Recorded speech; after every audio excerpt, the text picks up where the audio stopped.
నీరాగార నివిష్ట పాంధుల క్రియన్ సంసార సంచారుల్ ఒత్తురు కూడి విత్తురు సదా సంగంబులేదొక్కచో శూరుల్ పోగిడి త్రోవ పోజను భవత్సూనుండు తల్లి మహాశూరుండాతడు తద్వియోగమునకున్ విలపింప నీకేటికిన్ అని అడిగాడు. ఎంత చిత్రమైన మాట చూడండి.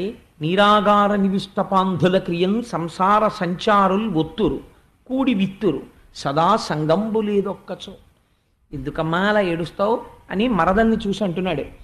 ఈ సంసారములో ఉండేటటువంటి వారి యొక్క స్థితి ఎలా ఉంటుందంటే, మంచి వేసవి కాలంలో బాటసారులు నడిచి వెళ్ళిపోతుంటారు.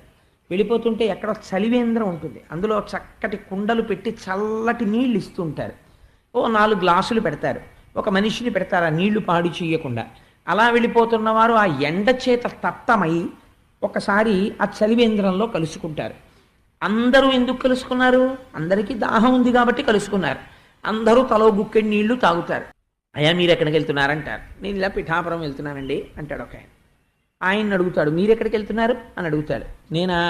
నేను ఇలా ఇటువైపు రాజమండ్రి వెళ్తున్నానండి అంటాడు. అంటే ఈయనో దిక్కెడుతున్నాడు, ఈయనో దిక్కెడుతున్నాడు. ఇంకో ఆయన అడుగుతాడు, ఆయన జగ్గంపేట వెళ్తున్నానంటాడు. ఇంకో ఆయన అడుగుతాడు, అబ్బాయి నేను సముద్రం తోటుకు పోతున్నానంటాడు. 4 దిక్కులు ఎందుకు కనుక్కోవడం అంటే, ఒకరితో ఒకరి యొక్క అనుబంధం ఎంతవరకు అంటే కాసేపు అక్కడ విశ్రాంతి తీసుకునే వరకు. ఆ తర్వాత ఏం చేస్తారు? 4 కలిసి మంచినీళ్ళు తాగామండి, బాగుండదు, నేను పిఠాపురం ఏంటి ఇలా రాజమండ్రియే పోతాను, ఈయనతో అనేం వెళ్ళడు, ఆయన అలా పోతాడు ఈయన ఇలా పోతాడు. అలా అమ్మా ఈ సంసారములో ఉండేటటువంటి వారు ఏమిటో తెలుసా? ఎవరు ఎక్కడి నుంచి వస్తారో అసలు ఒకరికొకరే తెలియదు.